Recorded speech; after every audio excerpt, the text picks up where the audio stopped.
சகோதரர்களே, தாய்மார்களே, இங்கு இப்போது நடைபெறுகிற கூற்றமானது திடீரென்று ஏற்பாடு செய்யப்பட்டது.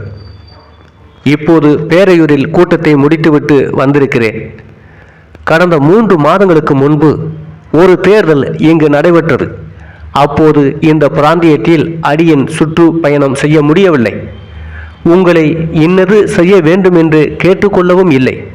இருந்தபோதிலும் நீங்கள் எல்லோரும் ஆண்டவன் கிருபையால் உங்கள் ஆதரவை அடியனுக்கு அளித்தீர்கள். இங்கு வராததற்கு காரணம் அடியனுக்கு முக்கியமான வேலை இருந்தது.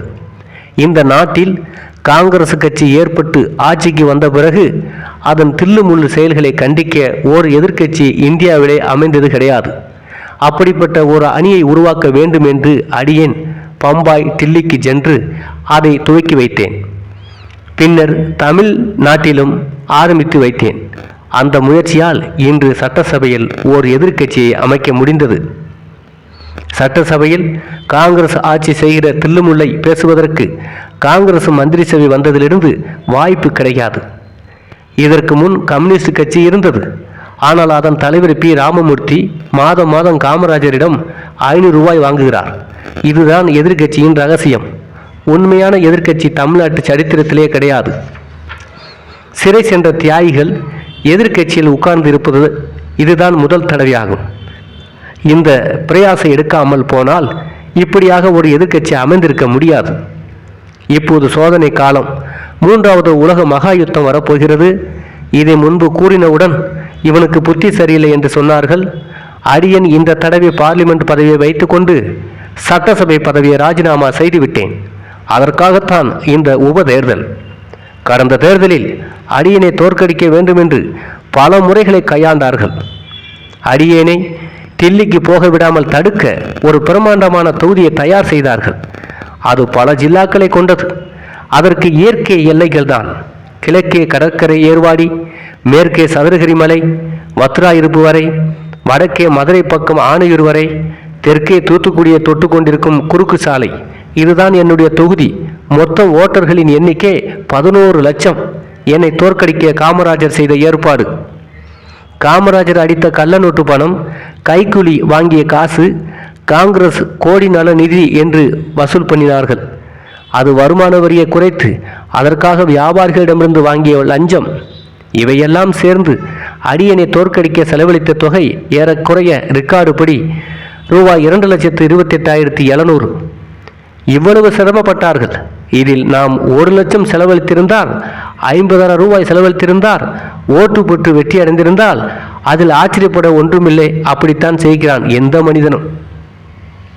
ஆளுங்கட்சியோடு போட்டியிட்டு எதிர்கட்சியிலிருந்து கொண்டு எங்கு போகாமல், ஓட்டு கேட்காமல் இந்த தொகுதியை தவிர வேறு எங்கும் போகவே கிடையாது.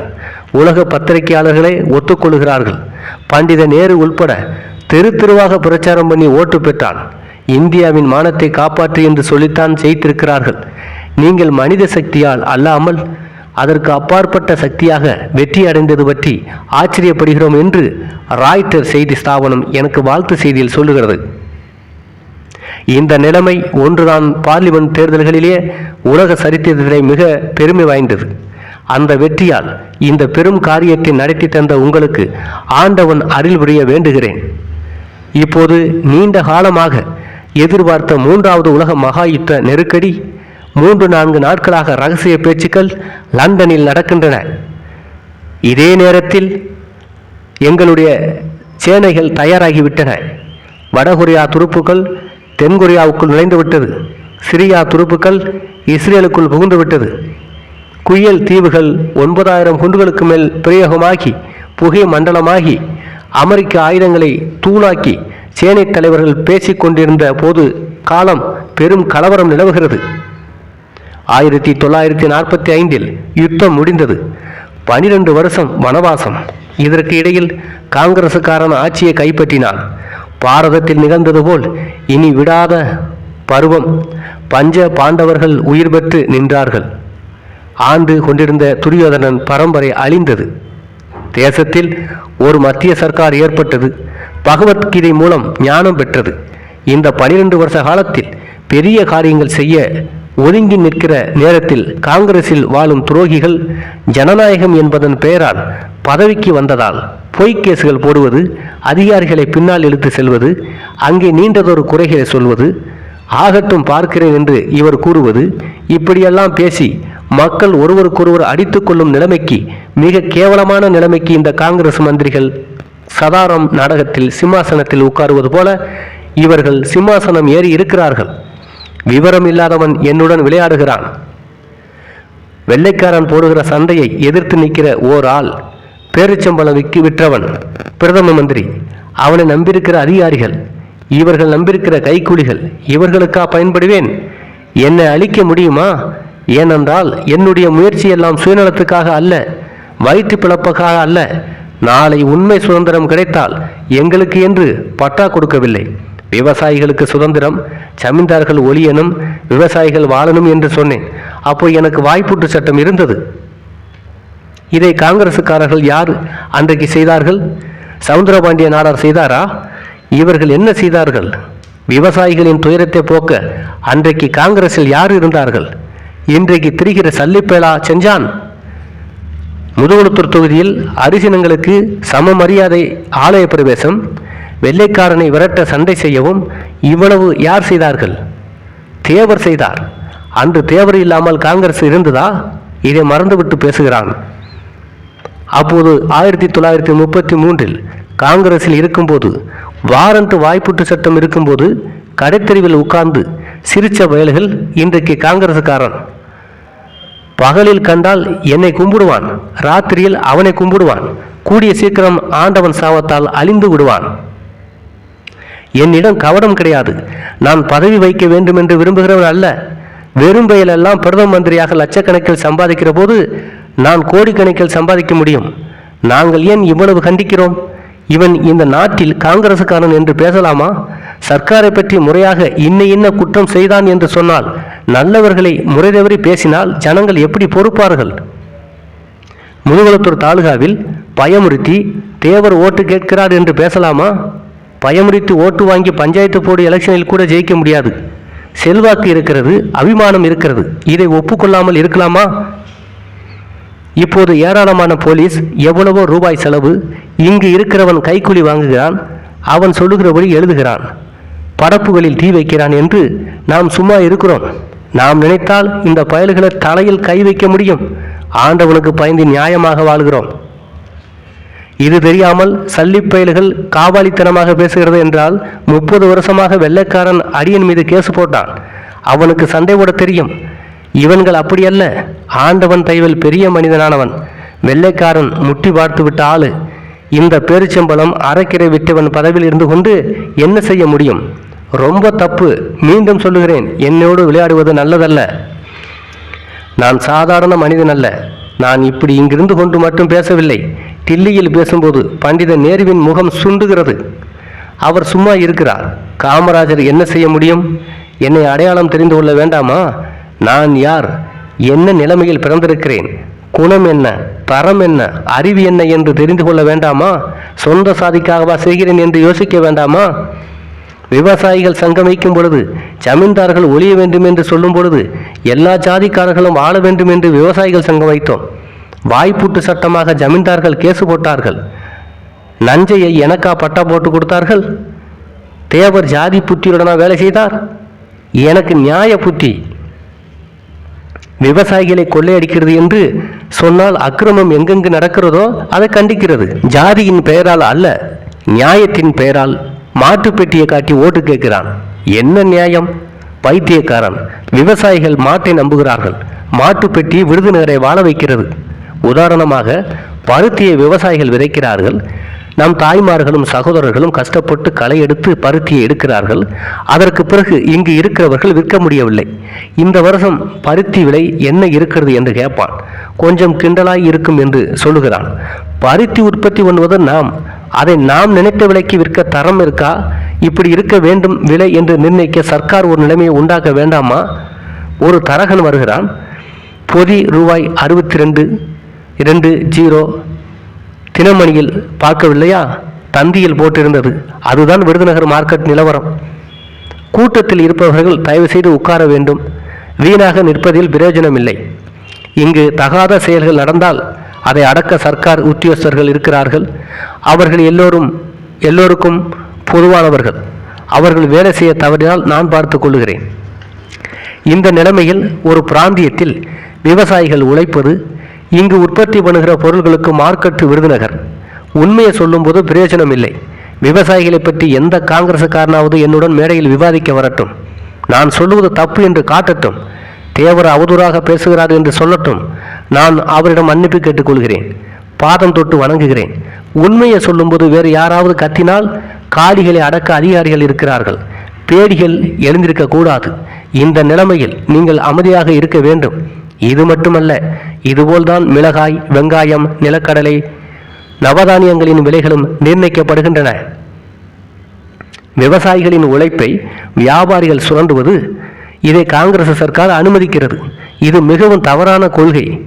வெள்ளைக்காரன் போனால் பாலும் தேனும் ஓடும் என்று சொன்னார்கள். இப்போது வெள்ளைக்காரன் போன பிறகு பச்சை தண்ணீர் ஓடுதா? விவரமற்ற சண்டாளர்கள் அரசாட்சிக்கு வந்தால் மழையும் பெய்யவில்லை. விவசாயிகளின் குடிசைகளை பார்க்கிறோம். மிகவும் மோசமான நிலைமை. அருப்புக்கோட்டை, மதுரை, பேரையூர், கமுதி போன்ற வளம் பொருந்திய இடங்களில் கொள்ளையடிக்கிற வியாபாரிகளை பார்க்கிறோம். பெண்கள் வெளிக்கிருந்த இடமெல்லாம் பங்களாவாக இருக்குது. இவங்களுக்கு என்ன புதையலாக கிடைச்சது? மந்திரத்தில் செய்தானா? உழைப்பது விவசாயிகள். அவன் உற்பத்தி பொருளுக்கு விலை நிர்ணயம் செய்யும் அதிகாரத்தை இவன் கையில் சர்க்கார் கொடுத்திருக்கிறது. தேசம் என்றால் வியாபாரிகள் இருக்கத்தான் செய்வார்கள். தேசங்களில் சட்டம் இருக்கிறது. ஒரு மார்க்கெட் கமிட்டியை சர்க்கார் நியமிக்கிறது. நாங்கள் சேர்ந்து நியமித்தோம். அதை எதிர்த்து விருதுநகர் நாடார்கள் ஹைகோர்ட்டில் கேஸ் போட்டார்கள். அது தள்ளுபடி செய்யப்பட்டது. இப்போது சுப்ரீம் கோர்ட்டுக்கு போயிருக்கிறார்கள். இந்த நாடு எப்படி நலம் பெறும்? இதை சொல்லுகிற பொழுது எல்லோருக்கும் ஆத்திரம்தான் வரத்தான் செய்யும். குறைகள் யாரிடம் இருந்தாலும் ஒன்றுதான். வெள்ளைக்காரன் தபால், தந்தி, ரயில் வசதிகள் செய்து தரவில்லையா? அவனை நாட்டை விட்டு போகச் சொன்னாலும் அவன் பல கோடி ரூபாயை அடித்து கொண்டு போகிறான் லண்டனுக்கு. ஆகவே அந்நிய ஆட்சி பொருந்தாது என்று சொன்னோம். டெவலப்மெண்ட் என்று ஒரு லாகாவை வைத்து நாடாருக்கு வேண்டியவன், கத்திரிக்காய் விற்றவன், வாழைக்காய் விற்றவன் எல்லாரும் அதிகாரிகளாக போட்டு லஞ்சம் லட்சமாக கோடிக்கணக்கில் பணத்தை செலவழித்தால் நாடு உருப்படுமா? ஓட்டு கேட்க போகும்போது பள்ளிக்கூடம் கேட்கிறேன் என்று சொல்கிறான். பள்ளிக்கூடம் கட்டுவது என்றால் இவன் அப்பா விட்டு பணமா? மக்கள் கொடுத்த வரி பணம். எந்த சர்க்காரும் செலவழிக்கத்தான் வேண்டும். பரம்பரையாக பிளாக் மார்க்கெட்டுக்காரன் பிரச்சாரத்தில் ஒரு அரசியல் தலைவன் பிழைக்கலாம் என்ற தந்திரத்தை கையாளுகிறான். இந்த முறையை கையாளும் பொழுது அரசியல் நாணயம் குறைகிறது. விவசாயிகளின் வாழ்வு அழிகிறது. நாடு கெட்டுப்போகிறது. விவசாயிகளின் பிரதிநிதி, வியாபாரிகளின் பிரதிநிதி, சர்க்கார் அதிகாரி இவர்கள் அனைவரும் சேர்ந்து எந்த பொருளுக்கு என்ன விலைக்கு விற்கப்பட வேண்டுமோ அந்த விலையை நிர்ணயிக்க வேண்டும்.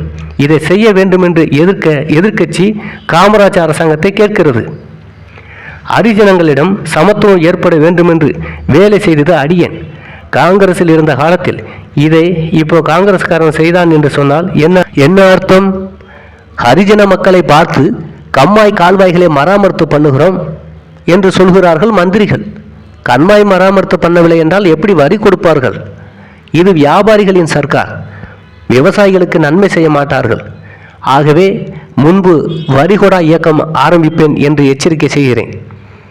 ஆகவே அடியன் பற்றி அவதூறு செய்தால், அரசியலை வைத்து பிழைத்திருந்தால் அதை பேசுங்கள். லஞ்சம் வாங்கியிருந்தால் பேசுங்கள். தவறு செய்யாத என்னை வேண்டுமென்றே குறை கூறினால் என்ன நியாயம்? இது முறையே அல்லையே. யதார்த்தவாதி, வெகு ஜன விரோதி. தேசம் பெரிது, தேசியம் அதைவிட பெரிது, தெய்வீகம் அதனை விட பெரிது. சர்க்கார் இருப்பது நியாயத்தை நிலைநிறுத்த, சர்க்கார் உத்தியோகஸ்தர்களை சொந்த காரியத்துக்கு உபயோகப்படுத்துவதற்கு அல்ல. போலீஸ் மந்திரி வந்தால் போலீஸ் அதிகாரிகள் பின்னால் போகக்கூடாது. சாதாரண காலத்தில் போகலாம். தேர்தல் காலத்தில் காங்கிரசுக்காரனுக்கு போகிறான். மந்திரியாக நான் இருந்திருந்தால் போலீஸ் அதிகாரிகளை தடுத்து நிறுத்தியிருப்பேன். பந்தோபஸ்துக்கு போகிற என்எஸ்டி வேறு, பெரிய போலீஸ் அதிகாரிகள் வேறு. கக்கன் வந்திருக்கும் போது என்ஜினியரிங் அதிகாரிகள் பின்னால் போனதாக கேள்விப்பட்டேன். காலம் தாறுமாறாக இருக்கிறது.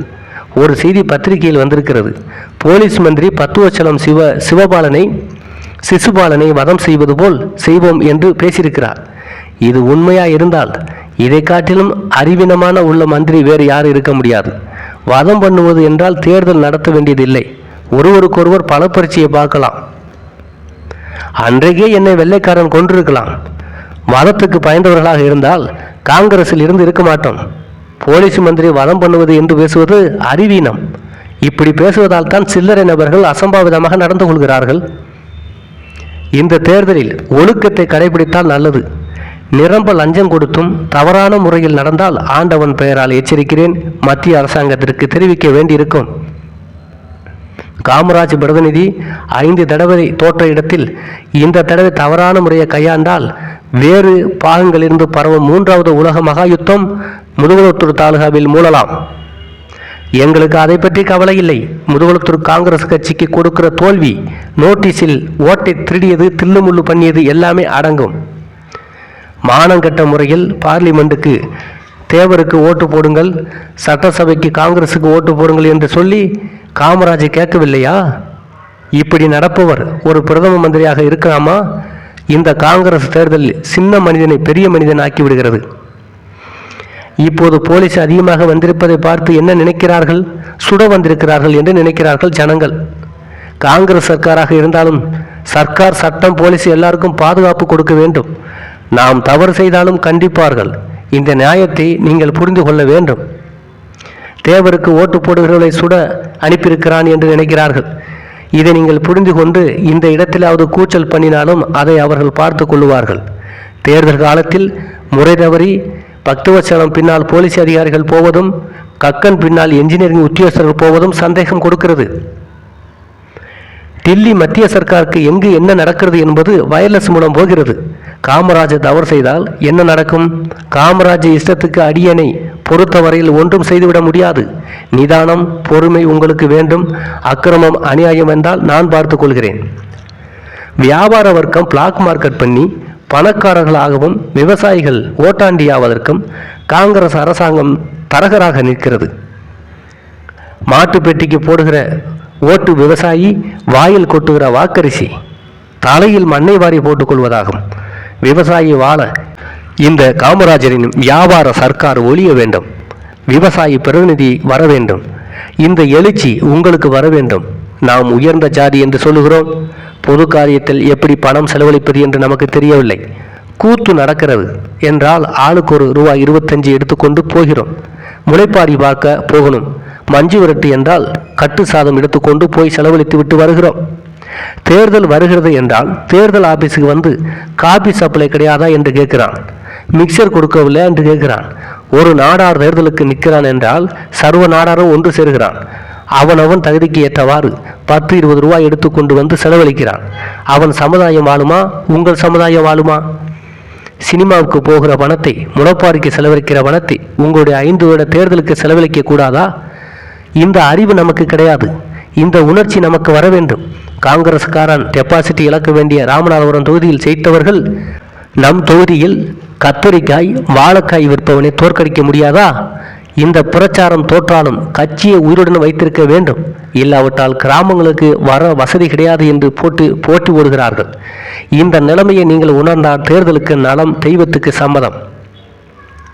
இந்த காங்கிரஸ் ஆட்சியில் அதிகாரிகளின் குடும்பத்துக்கு தகுந்தபடி சம்பளம் கிடையாது. அவர்கள் கண்ணீர் வடிக்கிறார்கள். வியாபாரிகள் கள்ள மார்க்கெட் அடித்து பணம் சேர்க்கிறது. இந்த உத்தியோகஸ்தர்கள் எல்லாம் பட்டினி கிடந்து சாகிறார்கள். கக்கன் மேலூரில் 15 நாட்கள் முகாம் செய்து அந்த காலத்தில் ஏற்பட்ட செலவு 323 சில்லறை. இதை அவர் கொடுக்கவில்லை. வேறு வழி இல்லாமல் இன்ஜினியரிங் டிபார்ட்மெண்ட் உத்தியோகஸ்தர்கள் மண்ணை போட்டு கைக்கு காண்பித்து விட்டு அதை கொடுத்தார்கள். நல்லரசு வரும் வீரனிடம் சேவகம் செய்யலாம் என்று நினைக்கிறார்கள். காலத்துக்கு காத்திருக்கிறார்கள். கள்ள நோட்டு அடிக்கிறார் காமராஜர் என்று சொன்னால் காமராஜரிடம் இருக்கிற அதிகாரிகள் எனக்கு சொல்லுகிறார்கள், சர்க்காரில் நமக்கும் நபர்கள் இருக்கிறார்கள், வேறு பயனில்லை, நமக்கு கிடைத்திருப்பது யானை பெட்டி, தமக்கு செல்வாக்கு இருக்கிறது என்று சொல்லி காங்கிரஸ் ஜெயிக்கணும் என்ற காரணத்தினால் சந்திரபால் என்பவனே அதே சின்னத்தை கேட்க செய்தார்கள். விபசாரத்தனம் பண்ணியாவது காங்கிரஸ் ஜெயிக்கணும். இது முறையா? காங்கிரஸுக்கு மானம் இருக்கிறதா? ரோசம் இருக்கிறதா? அடையாளம் எது மாறினாலும் மக்கள் ஓட்டு போடுவார்கள். ஒரு சீட்டு தான் கொடுப்பார்கள். இந்த நாடு நலம் பெற வியாபாரிகளின் கள்ள மார்க்கெட்டு ஒழிய, ஜாதியின் பெயரால் மந்திரியான சண்டாளர் ஆட்சி ஒழிய, நீதியுள்ள அரசாங்கம் ஏற்பட ஆண்டவனை பிரார்த்தித்து யானை பெட்டியில் ஓட்டு போடுங்கள். வருகிற யுத்தத்தில் சண்டை செய்வது எங்கள் பொறுப்பு. இந்த நாடு நல்ல நிலைமை அடைய வேண்டுமென்றால் பகவான் எங்களுக்கு உதவி செய்வார். இந்த யுத்தத்தில் வெள்ளைக்காரன் ஜெயித்தால் மறுபடியும் அடிமை. துணை இல்லையேல் உயிர் போனால் மயிர் போன மாதிரி. எப்படியும் சாவு சாவு என்பது சபதம் இல்லாமல் வராது. உயிருக்கு பயப்படாதவன் யோகி, ஞானி ஒருவன்தான். உலக மகா யுத்தம் சீக்கிரம் வரப்போகிறது. அதில் இந்தியாவில் அடியன் ஒருவன் இருந்து கொண்டு வேலை செய்கிறேன். ரத்தம் சிந்திய பரம்பரை. வெள்ளைக்காரன் சரித்திரத்தை பார்த்தால் தெரியும். மிளகாய் கத்தரிக்காய் விட்டவன் அல்ல. ஆகவே இதில் பிரதம மந்திரியின் புரட்டல், போலீஸ் மந்திரியின் பிதற்றல் என்னை ஒன்றும் செய்ய முடியாது. வீரத்தின் பெயரால், யோக்கியதையின் பெயரால் எவன் நினைத்தாலும் ஸ்கந்த சஷ்டிக்குள் காங்கிரஸ் ஒளிந்து உண்மையான சுதந்திரம் வந்து ஆட்சி ஏற்படும். இதை எவனாலும் நிறுத்த முடியாது. யானை பெட்டியில் நீங்கள் நல்வாழ்வு வாழ உங்கள் ஓட்டுக்களை போடுங்கள். நீங்கள் அமைதியாக இருக்கவும் சர்க்கார் உத்தியோகஸ்தர்கள் முறையாக நடந்து கொள்ள வேண்டும். அதிகாரிகளுக்குள்ள கஷ்டம் அவர்களுக்கு தெரியும். இவ்வளவு நேரம் அமைதியாக இருந்து இடையில் கலவரம் உண்டாக்க நினைத்தும் போலீஸ் அவர்களுக்காக மட்டுமல்ல தேவருக்கும் தான் என்று முதலில் புரிந்து கொண்ட காங்கிரஸ் கூட்டத்திற்கும் என் நன்றி. அத்துடன் பிரசங்கத்தையும் முடித்துக் கொள்கின்றேன்.